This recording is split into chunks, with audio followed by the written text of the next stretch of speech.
A 4-year-old boy's screams fill the most expensive restaurant in the city. His father, a man who controls an empire, can't control his own son. Nannies are useless. Billionaires are powerless. Then, a waitress, with nothing to her name but a broken heart, walks over and changes everything with a single sentence. He just needs a mum.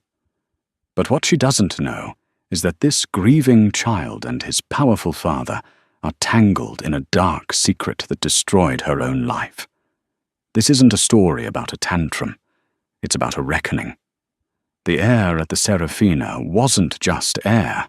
It was a curated atmosphere. At $300 a plate, guests didn't just pay for food. They paid for silence, for the weight of heavy silverware on linen, and for the hushed, almost invisible service. Irina Sullivan, clad in the restaurant's severe black uniform, was an expert in being invisible. She was a ghost who refilled water glasses, a shadow who cleared crumbs. Tonight, that silence was being murdered. It wasn't a subtle disruption. It was a raw, primal scream, the kind that could only erupt from the lungs of a very small, very unhappy child. "I want to go home." The source was Table 7, the most exclusive booth in the restaurant, currently occupied by Alistair Vanderbilt and his 4-year-old son, Leo. Alistair Vanderbilt was not a man accustomed to scenes. He was the CEO of Vanderbilt Holdings, a man whose quietest whisper could launch or sink a billion-dollar merger. His face, usually a mask of cold, aristocratic control, was cracking. He was visibly flushed, his jaw a hard line of white-knuckled fury and profound embarrassment. "Leo, that is enough!" Alistair hissed, his voice a low growl that didn't carry past the table, though the screaming certainly did. 2 women in beige, the Vanderbilt nannies, flanked the boy. They were trying everything. "Leo, darling, look, your gâteau is coming. Mr. Leo, shall we play the quiet game?" Leo was having none of it. He arched his back, kicked his heels against the plush velvet, and howled, "No, I hate it! I hate you!" Every eye in the restaurant was on them. A woman at table 4, dripping in diamonds, visibly winced and muttered to her companion. The sommelier paused, his silver tastefin dangling uselessly. Irina stood by the service station, her heart hammering against her ribs. Her manager, Mr. Dubois, a man who worshipped at the altar of decorum, was pacing near the kitchen, looking seconds from a full-blown panic attack. "He's destroying the ambiance," Dubois muttered, straightening his tie. "Sullivan, go.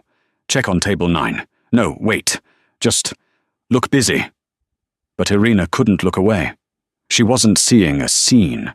She wasn't seeing an inconvenience. She was seeing pure, unadulterated pain. She saw a little boy, drowning in a suit too small for him, who was desperate for something no one at that table was giving him. Alistair, in a final, fatal move of desperation, tried to physically restrain his son, grabbing his small shoulders. "Leo, you will stop this. Now." The physical contact was like a lit match to gasoline. Leo exploded. He began to cry so hard he couldn't breathe, his small face turning a terrifying shade of purple. "He can't breathe," Irina whispered. She didn't know why she moved. It was a violation of every rule at the Serafina.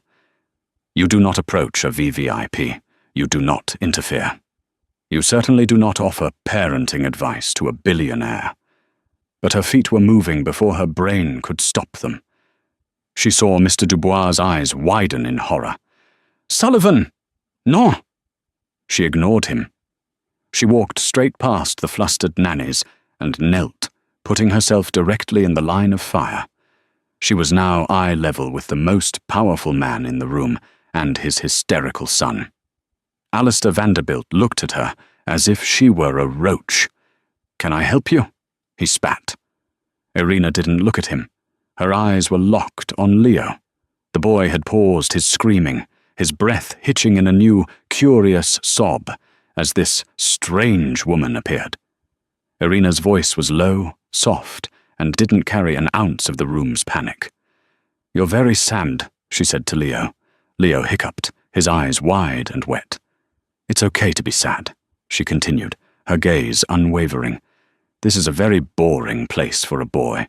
It's too quiet, and your chair is too fuzzy." A small, wet sniffle came from Leo. He rubbed his nose. "It's fuzzy." "I know," Irina smiled, a tiny, sad smile. "And you're angry. That's okay too. But the screaming, it's making your throat hurt, isn't it?" Leo nodded, his lip trembling. Alistair was rigid, watching this exchange with a mix of disbelief and fury. How dare she? Irina then made her fatal error. She looked up, past the child, and directly into the cold grey eyes of Alistair Vanderbilt. The nannies were silent. The room was silent. There was only the sound of Leo's gasping breaths. "He's not being bad," Irina said, her voice still quiet, but now ringing with a clear, sharp truth. "He's just sad. He just needs a mom."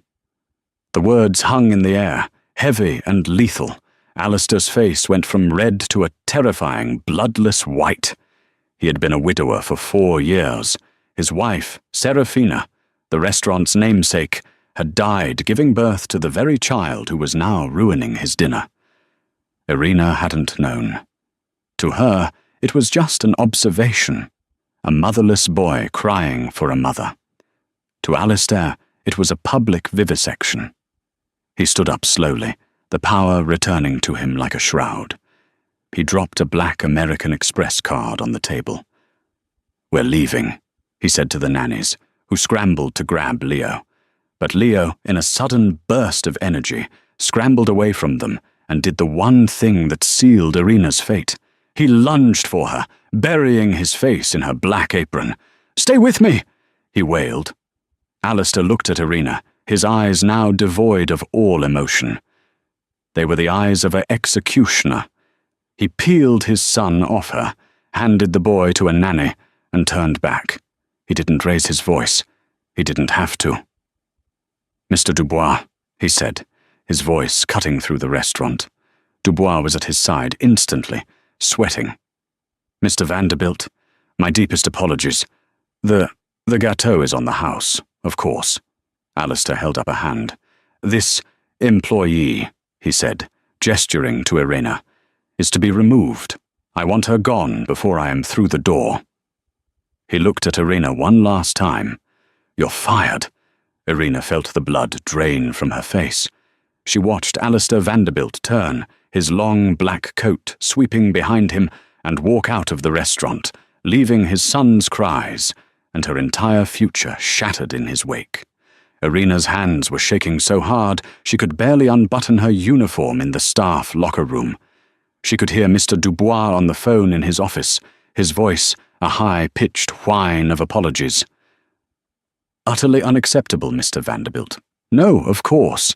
She is gone, I assure you." She was gone. In the span of 30 seconds, she had gone from a competent employee to an unemployed woman with rent due in a week.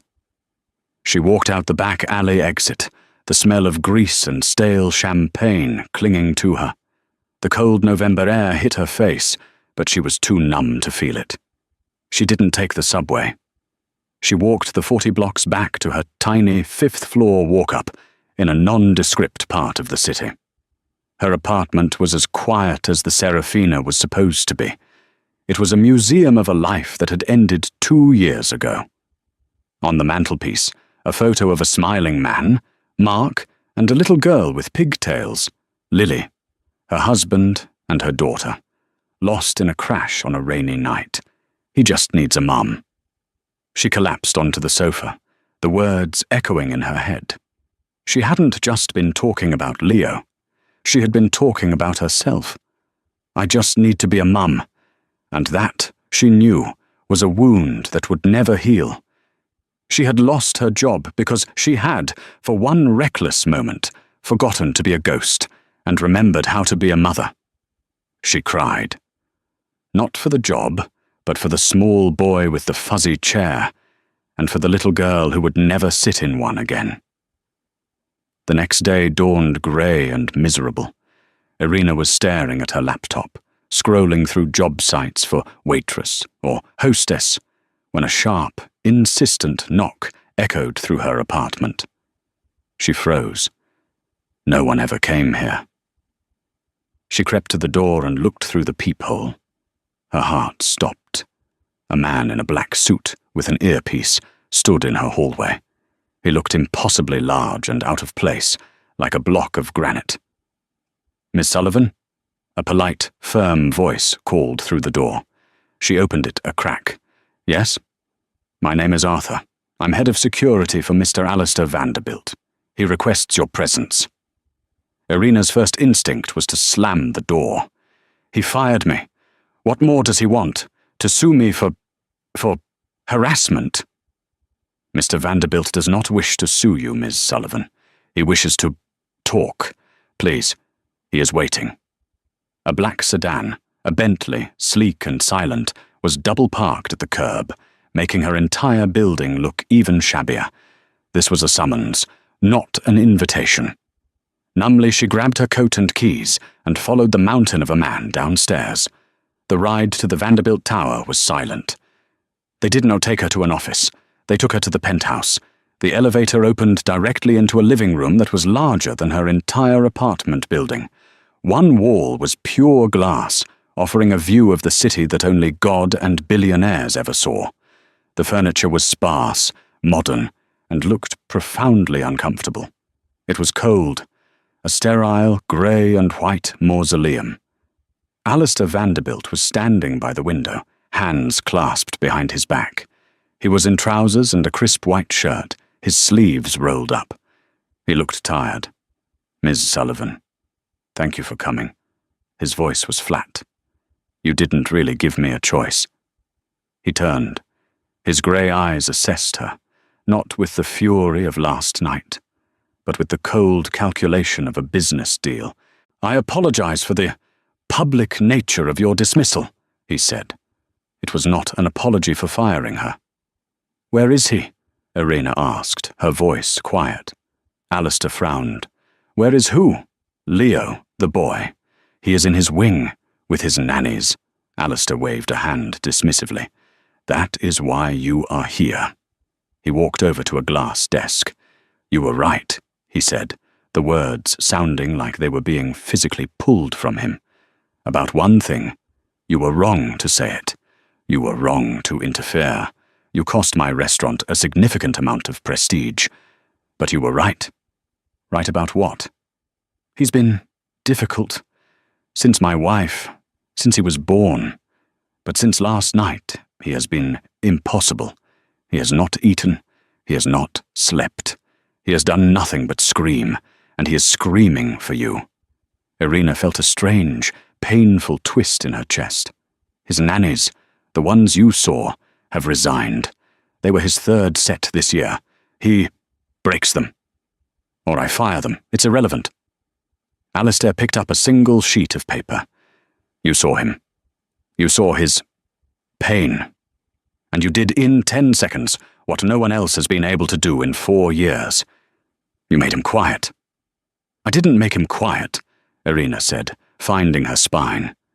"I made him feel heard." Alistair almost smiled. It was a terrifying, humorless expression. "A semantic difference. The result is what matters. I need that result." He pushed the paper across the desk. It was a non-disclosure agreement. "I am offering you a position, Ms. Sullivan. You will be Leo's primary caregiver. You will live here. You will be on call 24 hours a day. You will answer to me, and only to me." He paused, and then delivered the line that defined him. "Name your price. Whatever you were making at the Serafina, I will multiply it by 50. Irina stared at him. The audacity, the sheer transactional coldness of it. He thought he could buy a mother. "You think this is about money," she said, her voice shaking with a sudden cold rage. "You think you can just write a check and fix that little boy. You stand here in your glass castle, named after his dead mother, and you can't even stand to be in the same room as him." You didn't fire me because I embarrassed you, Mr. Vanderbilt. You fired me because I was right, and you can't stand it." Alistair's face darkened. "You are in no position to—" "I am in every position," Irina shot back, taking a step toward him. "I've got nothing left to lose. You already took my job. I lost my real family 2 years ago. I know what grief looks like.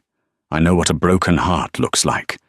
And your son is a walking, screaming echo of one." She was breathing hard. He was silent, his expression unreadable. "I don't want your money," Irina said, her voice dropping. "I don't want your apartment. I don't want your NDAs. "What do you want, Ms. Sullivan?" he asked, his voice dangerously soft. "I want to help him." She pointed, not at Alistair, but at the expanse of the penthouse. "But I can't do it here. Not in this place. And I won't do it alone. You will have a full staff. I don't mean staff." She met his gaze.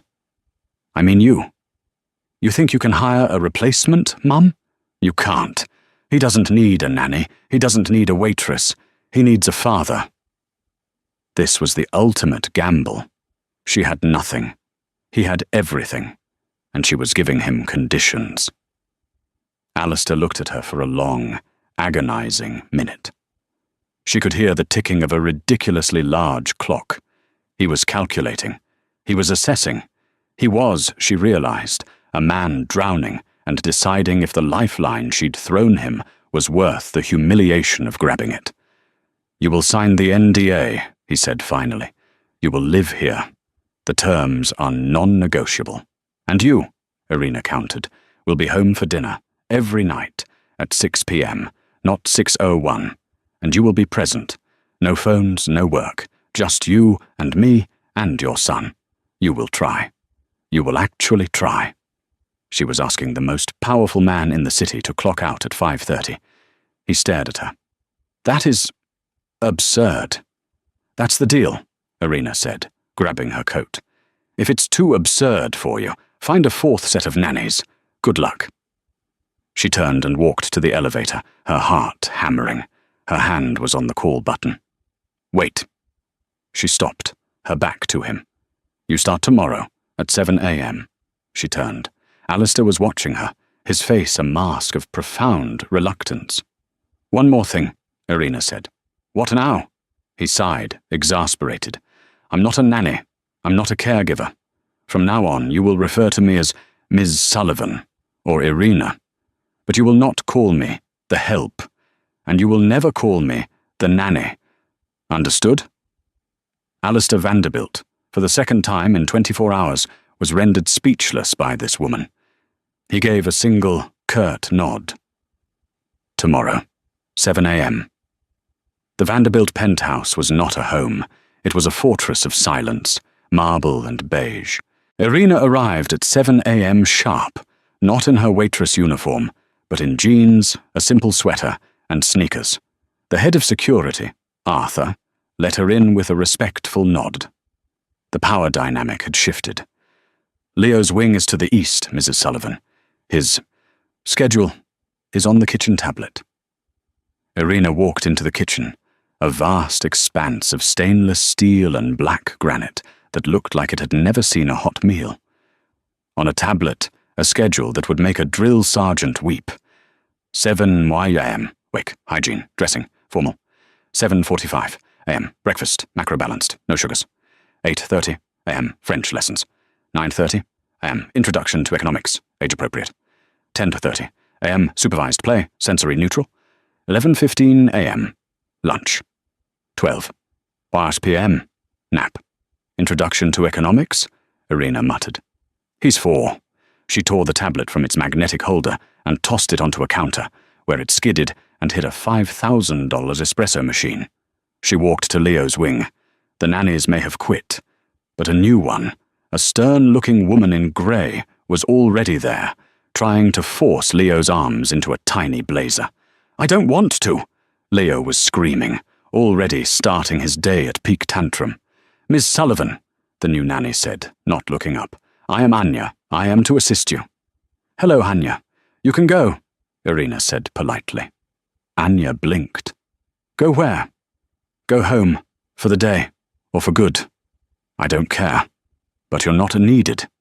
"But Mr. Vanderbilt's sister is not my boss," Irina said, her voice firm.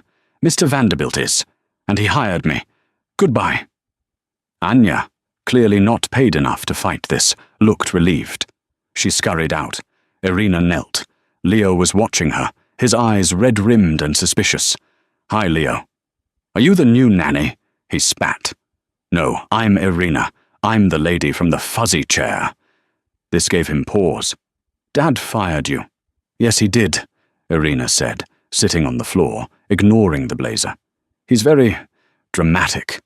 A tiny smile flickered on Leo's face. "Dramatic. Very. Now, I have a question. That schedule." She pointed to a printed copy on his wall. "Introduction to Economics. What is that?" "It's stupid," Leo mumbled. "We talk about city." "Scarcity," Irina corrected, horrified. "Well, that does sound stupid. I have a better idea." "What?" "Do you know how to make pancakes?" Leo's eyes went wide.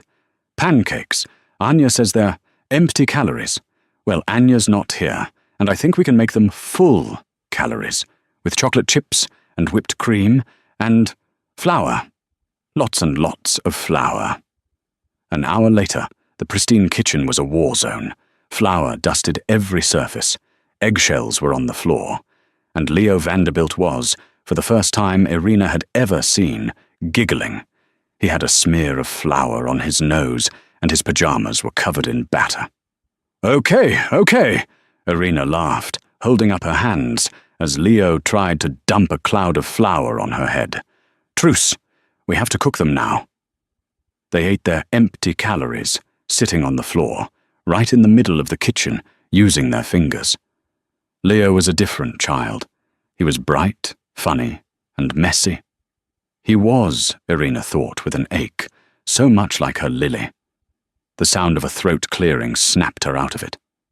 Well, what is this?" Irina looked up. Standing in the doorway was a woman who was the female equivalent of Alistair. Tall, impossibly thin, in a severe Chanel suit, with hair pulled back so tightly it looked painful. Her eyes, the same cold grey as her brother's, swept over the scene with undisguised contempt. "And you must be the waitress," the woman said. Her voice was pure ice. "I'm Irina Sullivan," Irina said, standing up, subconsciously wiping her floury hands on her jeans. "I am Beatrice Vanderbilt," the woman said. "Alistair's sister, and the person who actually runs this household. I am here to find out what in God's name you think you are doing." "We're making breakfast," Irina said, gesturing to the pancake-covered plates. "You are making a mess," Beatrice corrected. "You are destroying a kitchen that was imported from Milan, and you are feeding my nephew processed sugar, which is forbidden." Leo, who had been laughing seconds before, shrank back, his smile gone. He crawled behind Irina's legs. "Beatrice," Irina said, keeping her voice level, "it's nice to meet you. Leo and I are just getting to know each other. He's a child. He needs to play." "He needs structure," Beatrice snapped. "He needs discipline, which is what you're here to provide, not this anarchy.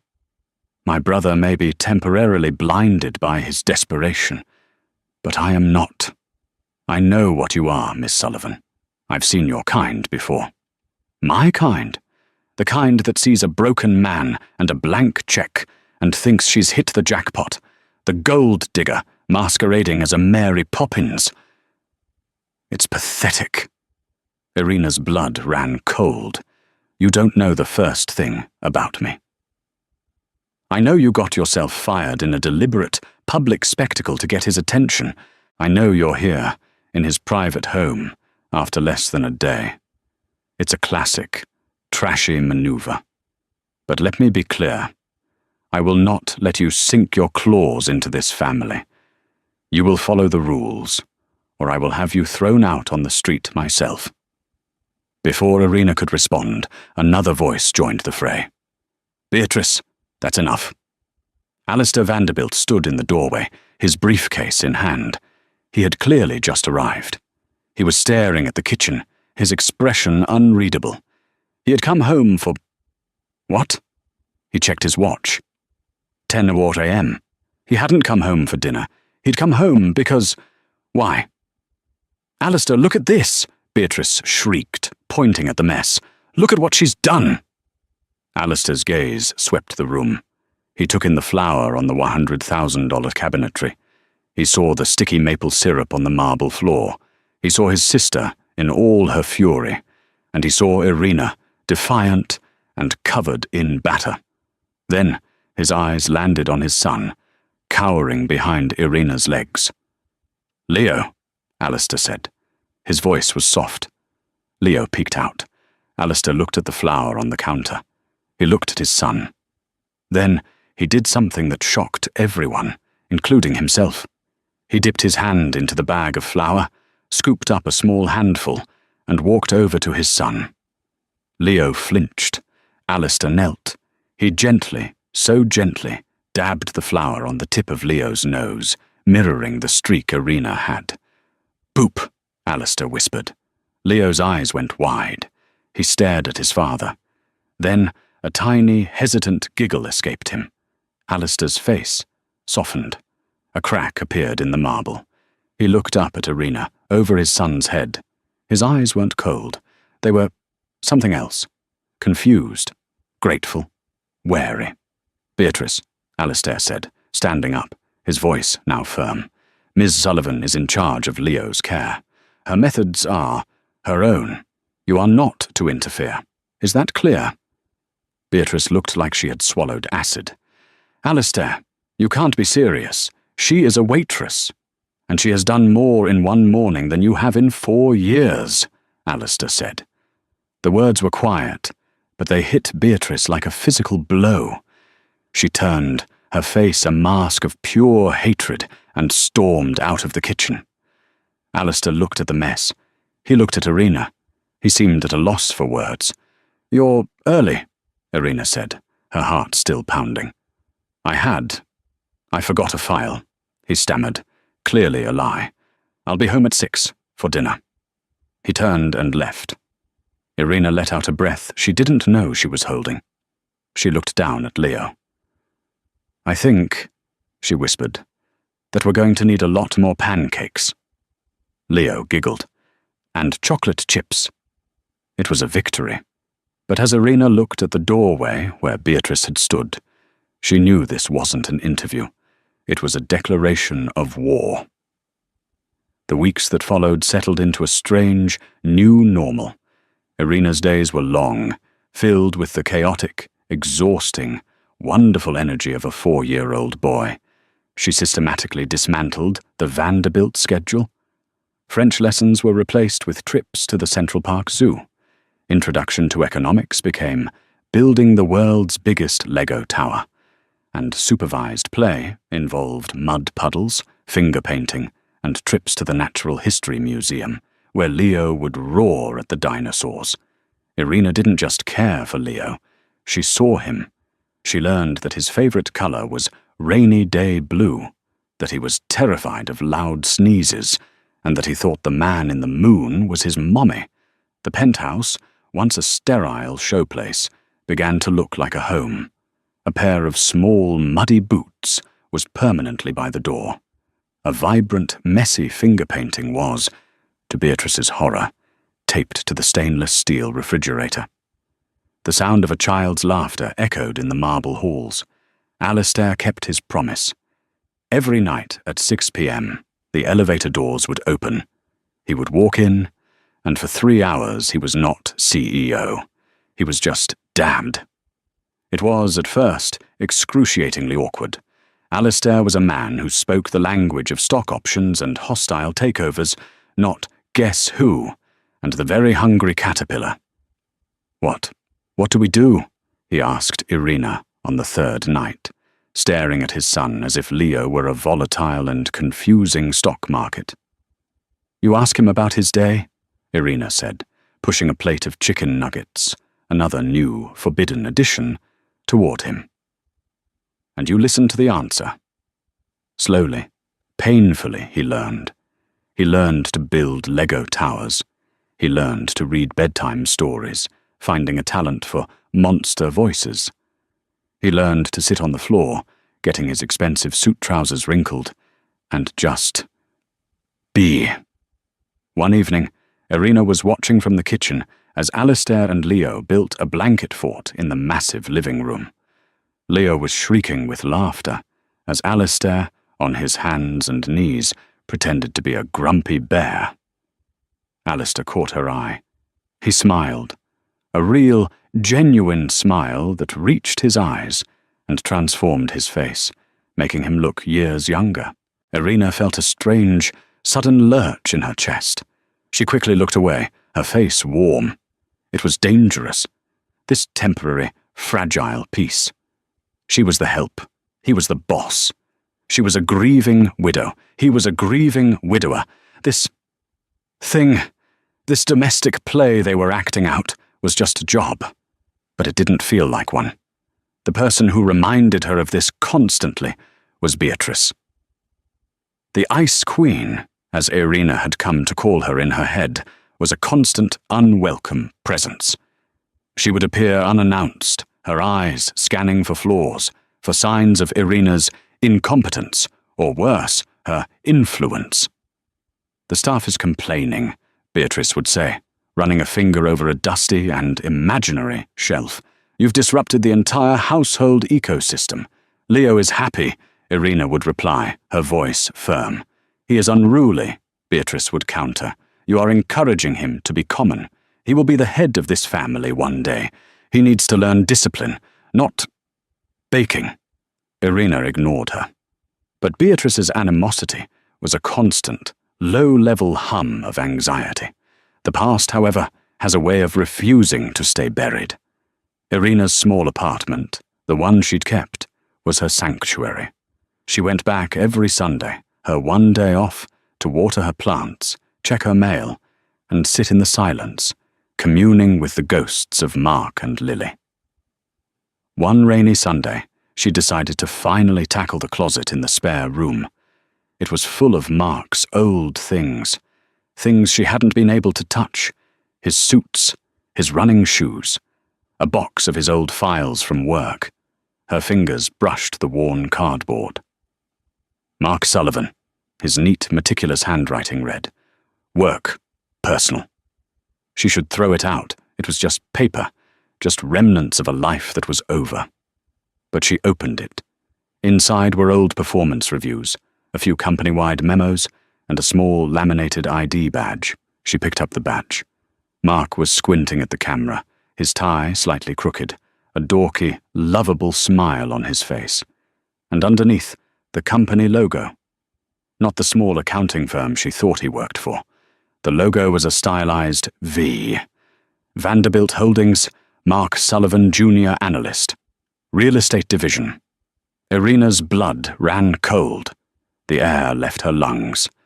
Mark. Mark had worked for Alistair. She had been in that penthouse for 2 months. She had spoken the Vanderbilt name 100 times. Not once. Not once had Mark ever mentioned it. Why would he hide that? She dug through the box, her hands now frantic. She found a stack of papers held together with a binder clip. It was a series of printed-out emails, all from the last week of his life. The subject line was The Phoenix Project. She read. The emails were from Mark to his direct supervisor. They were increasingly frantic. Subj Phoenix Project, safety concerns. Following up on our conversation, I must again stress the structural integrity reports for the Phoenix Tower are optimistic. The subcontractor, redacted, is not using the specified materials. We are cutting corners that cannot be cut. Sub J, urgent. Phoenix Project. Please confirm you've received my reports. The load-bearing calculations are wrong. I've run them 3 times. If we proceed, this is not just a financial risk, it is a physical one. This is negligence. Subject. I'm going to the board. You've ignored my last 5 emails. I am formally documenting my dissent. This building is a death trap. If you won't escalate, I will. I am scheduling a meeting with the executive board. This is wrong. That was the last email. 2 days later, a truck had lost its brakes on a rainy night, and Mark and Lily were gone. It was ruled an accident.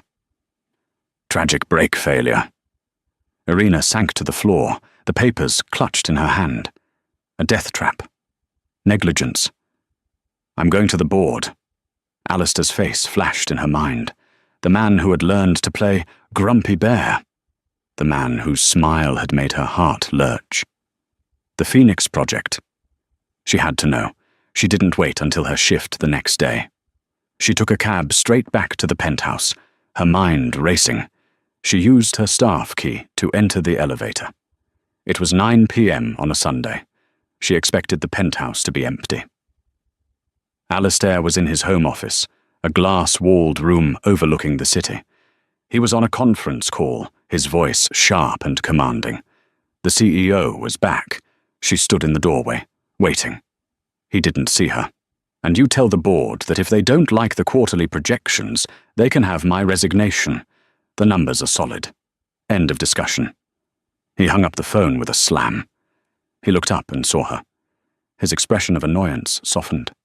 Irina, what are you doing here? It's Sunday. Is Leo all right? Leo's fine, she said, her voice a hollow echo. He's with the night staff. Then what is it? He looked at her, truly looked at her, and saw the color of her face. You look like you've seen a ghost. I think I might have, she whispered. She walked into the office, holding the crumpled email printouts. Alistair, she said, her voice shaking. I need to ask you something. Okay, he said, wary. Did you ever know an analyst who worked for you? In the real estate division. His name was Mark Sullivan. Alistair's face went from curious to confused to something else. A flicker, a recognition, and then a sudden, cold blankness. The mask of the CEO slammed back down. Sullivan, he said, testing the name. Yes, I believe I remember that name. A junior analyst. He passed away, didn't he? A car accident, a tragedy. His voice was polite, clinical, detached. He was my husband, Irina said. The blood drained from Alistair Vanderbilt's face. The polite mask shattered, replaced by pure, unadulterated shock. What? What did you say? Mark Sullivan was my husband, and my daughter Lily died with him. She threw the papers on his desk. And he was working on something called the Phoenix Project. He said it was a death trap. He said he was going to the board. And then he was dead. She looked him in the eye, her entire world tilting on its axis. Alistair, what was the Phoenix Project? Alistair looked at the papers, at her, at the city lights. He was as white as a sheet. He looked not just shocked, but guilty. Get out, he whispered. What? Get out of my office. Now. His voice was a low, terrifying growl. I'm not leaving until you tell me, Irina cried. Did you know he worked for you when you hired me? Of course not, Alistair roared, standing up. I don't look at the resumes of my son's nannies. The word nanny was a deliberate, cruel cut. Tell me what it was, Alistair. It was a building, a failed project. It was after Serafina died, he said, his voice breaking for a second. It was a mess. We wrote it off. It was nothing. It wasn't nothing. Irina's voice was a scream. It was my husband. He died. Alistair, tell me. Was it an accident? Alistair stared at her, his face a complex mask of horror, dawning realization, and a new, terrible fear. He didn't answer. He couldn't. And in that moment, Irina knew. He didn't know, but he was going to find out. And whatever the answer was, it was going to destroy them all. The penthouse, once a place of healing, became a battlefield. The tentative trust built over blanket forts and chocolate chip pancakes evaporated, replaced by a suffocating, icy tension. Alistair was a ghost. He still came home at 6 p.m., a promise kept with clenched teeth. But he was no longer present. He'd sit at the dinner table, his eyes fixed on some distant point, his phone buzzing on the table, a clear violation of Irina's rule, which she no longer had the strength to enforce. He spoke to Leo in monosyllables, his grumpy bear voice gone. Leo, sensitive to the shift, regressed. The tantrums returned, small storms of confusion and fear. "Why is Daddy mad?" he'd whisper to Irina at night. "Is he mad at me?" "No, sweetie," Irina would say, her heart breaking. "He's not mad at you. He's just busy." Irina, for her part, was living in a nightmare. She was caring for the son of the man whose company, whose family, might be responsible for the death of her own. Every time Alistair looked at her, she saw not just a grieving widower, but a man hiding a secret. And Beatrice knew something was wrong. She thrived on the tension. "See?" she'd hiss at Alistair, cornering him in his office. "I told you, the trash has brought her drama into this house. She's unstable. Look at Leo. He's a wreck. Fire her. Fire her, and let me find a professional." Alistair would just shake his head, his face drawn and grey. "Not now, Beatrice." Irina couldn't let it go. She had to know. When Alistair was at the office and Leo was napping, Irina did something she knew was a cardinal sin. She went into Alistair's home office. She sat at his computer. She was not a hacker. She didn't need to be. Alistair, in his distracted state, had left his machine logged in. She opened his corporate email. She typed Phoenix Project into the search bar. Raw results found. He'd scrubbed it, or it had been scrubbed for him. She then went to the Vanderbilt Holdings internal server. She searched for Mark Sullivan. His employee file was there. Status, deceased. Case, closed. But his project files, they were all locked, encrypted, restricted access. "What are you doing?" Irina spun around.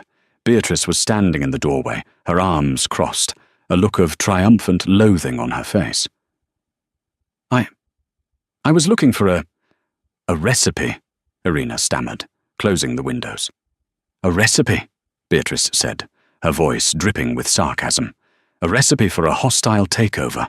You're snooping. I knew it. I knew you were a little spy, trying to find leverage, something to use against him in a lawsuit." "You don't know what you're talking about," Irina said, trying to push past her. Beatrice grabbed her arm. It was the first time they had ever touched, and her grip was like steel. "I know exactly what I'm talking about," Beatrice snarled, her face close to Irina's. "You think you're the first pretty little thing to try and weasel her way into this family. You're not even the best. You're just a common, manipulative thief. Let go of me. Or what? You'll cry to Alistair. He's done with you. He sees you for what you are now.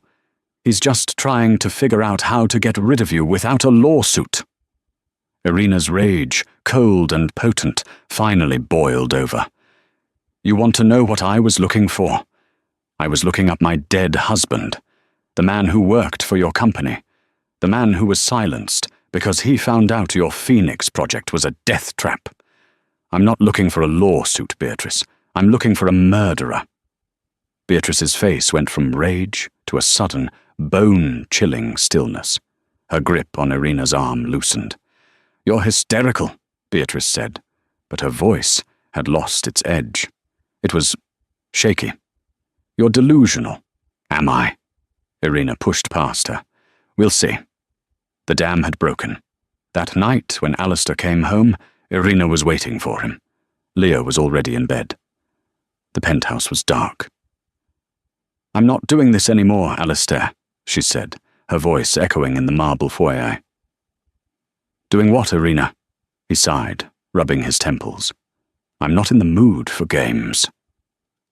The game where I pretend to be your son's nanny and you pretend you're not the man whose company killed my husband. Alistair's head snapped up. We are not doing this. I told you. It was a tragedy. An accident.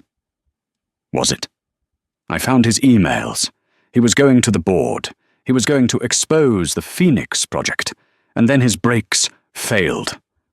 How convenient. Are you accusing me? Alistair's voice was dangerously low. Are you accusing me of killing your husband? I don't know. Are you? Or did you just cover it up? What was so bad about that project that you had to scrub it from your servers? What are you hiding? You were on my computer, he roared, his fatigue replaced by a towering rage. You were spying on me. In my own home. You're damn right I was, Irina screamed back, tears of frustration and grief streaming down her face. You owe me the truth. I am raising your child. I am healing your family. And you're sitting on the grave of mine. Alistair's face crumpled. For a second, she saw the grumpy bear again, the man who was just as broken as she was. Irina, he whispered. You don't know. You can't. I didn't. Alistair, she's a liar. Beatrice emerged from the shadows of the hallway. She's been on your computer all day. She's looking for settlement data. She's a corporate spy, I told you. She's been planning this since the restaurant. She's building a case. Alistair looked from his sister, her face alight with righteous fury, to Irina, her face streaked with tears. He was trapped. He was a man cornered by the two poles of his life, his blood and his what? His nanny. He made his choice. Beatrice is right, he said, his voice flat and dead. I gave you a chance. I trusted you. And you used my son to get into my house and spy on my company. No, Irina gasped. Alistair, that's not... You know me. I thought I did, he said. He looked at her with the same cold, dead eyes from the restaurant, the eyes of the executioner. I thought you were different, but you're just like all the rest. Alistair, please, she begged, the fight draining out of her. Don't do this, I'm not. I just need to know. For Mark, for Lily. You will get your truth, he said, from my lawyers. He nodded to the security detail standing by the elevator, the one that was always there, just out of sight. Arthur, Ms. Sullivan is leaving. Permanently. She is not to be allowed back in the building. Escort her out. She can have her things sent to her. Alistair! No! Arthur, the man who had nodded at her with respect just that morning, stepped forward. He looked pained. Ms. Sullivan, please. You can't do this, Irina cried, looking past the guard to the man she thought she'd seen. What about Leo? You can't just... You'll break him. He needs me. He'll be fine, Beatrice said, a smug smile playing on her lips. He's a Vanderbilt. We are not weak. Alistair turned his back. He walked into his office and closed the door. The lock clicked. Please, Alistair. But he was gone. This way, Ms. Sullivan, Arthur said, his voice gentle but firm. Irina looked at the closed door. She looked at Beatrice's triumphant smirk. She had lost. She had lost her husband. She had lost her daughter. And now she had lost the little boy who had become her world. Mommy? Irina froze. Leo was standing at the top of the grand staircase, rubbing his eyes, his pajamas on backward. He was holding his stuffed bear. Ayla, why are you shouting? Why is the big man here? Irina's heart shattered into a million pieces. She couldn't speak. Go back to bed, Leo, Beatrice snapped. Your nanny is leaving. Leaving? Leo's voice was small. Like Mommy left? He looked at Irina, his eyes wide with a terror she knew all too well. The terror of abandonment. No! Irina ripped her arm away from Arthur. Leo, sweetie, What could she say? Your father is firing me because I think his family killed my family. You are not to speak to the child, Beatrice commanded. Arthur, remove her. Arthur grabbed her arm, more forcefully this time. He began pulling her toward the elevator. Leo, I love you, Irina screamed. Ela, no, don't go. Daddy! Leo's screams echoed down the marble hall. It was the same scream from the restaurant, but 1,000 times worse. It wasn't a tantrum. It was a raw, agonizing cry of loss. Ela! The elevator doors opened. Arthur pushed her in. Irina collapsed against the wall as the door slid shut, sealing her off. The sound of Leo's screaming, Daddy! And Ela! Being muffled by the steel and the stone, until finally, there was only silence. Irina's grief hardened into cold rage. She was not a gold digger. She was a widow.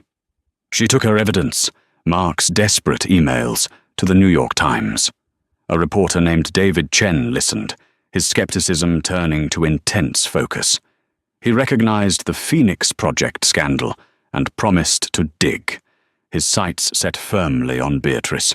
Meanwhile, Alistair was trapped in his own hell. Leo, traumatized, had stopped speaking. The penthouse was silent, the silence a crushing accusation. Haunted by Irina's words, Alistair used his master credentials to unseal the Phoenix archive. He found it all. Mark's warnings, the falsified reports, and the final sign-off authorizing the cover-up, burying the negligence claim. The signature was not his. It was Beatrice's. As the monstrous truth settled, his security chief called. Sir, a Times reporter is in the lobby, and 2 detectives. They are asking to speak with Miss Beatrice Vanderbilt. Alistair confronted his sister. Her icy composure finally shattered. I did it for the family, she shrieked. You were a mess after Serafina died. The subcontractor said Sullivan was a problem. He said he could handle it. Handle it? Alistair whispered, horrified. I thought he meant a buyout, a new job. I didn't know he meant not that. She collapsed, sobbing. As the detective stepped off the elevator, Alistair turned his back on his sister. He walked out of the tower, away from his life, and into the pouring rain. He arrived at Irina's apartment, soaked and broken. Irina, please, he wept, his voice cracking over the intercom. You were right. She did it. Irina opened the door. The billionaire was gone, replaced by a man in total ruin. She stepped aside. Come in, Alistair. The reckoning was swift. The New York Times story exploded, detailing the Phoenix Project and Mark Sullivan's death. Vanderbilt Holdings, now synonymous with corporate murder, collapsed. Beatrice Vanderbilt, stripped of her power, was charged with manslaughter and conspiracy. The family empire, built on secrets, crumbled to dust. Alistair did not fight it. He liquidated his assets, selling the penthouse, the company, and the last remnants of his old life. In its place, he established the Mark and Lily Sullivan Foundation, a multi-billion-dollar trust to protect corporate whistleblowers. He gave Irina full control. He took Leo and disappeared, moving to a small farmhouse upstate. But the victory felt hollow. Leo, traumatized by the losses, had stopped speaking. His only communication was writing Irina's name on the walls. 1 year later, Irina visited the farmhouse. She found Alistair, clad in dirty jeans, kneeling in a garden, and beside him, a small, chattering voice. No, Daddy, you have to pat the dirt, not smush it. Leo was talking. He ran and leapt into Irina's arms. She was now the director of the foundation, a powerful advocate for justice. But she was also just Ella, a permanent fixture in their new, quiet life. They were not a traditional family. They were 3 survivors, lashed together by a storm. As Irina, Alistair, and Leo made pancakes in the farmhouse kitchen, the sterile silence of the penthouse was a distant memory. The billionaire's son was no longer crying. He was home. What a story. It just goes to show that the deepest wounds can sometimes lead to the most unexpected healing. The Vanderbilt family was shattered by secrets and grief, but the simple, honest intervention of one woman, Irina, changed everything. They were all broken, but together they found a new way to be whole. What did you think of Irina's courage? Did Alistair deserve his second chance? Let me know your thoughts in the comments below. If you are on the edge of your seat, please don't forget to like this video and share it with someone who loves a story with real drama and heart. And most importantly, click that subscribe button and ring the bell. We have so many more stories just like this one, and you don't want to miss a single dramatic moment. Thank you for listening.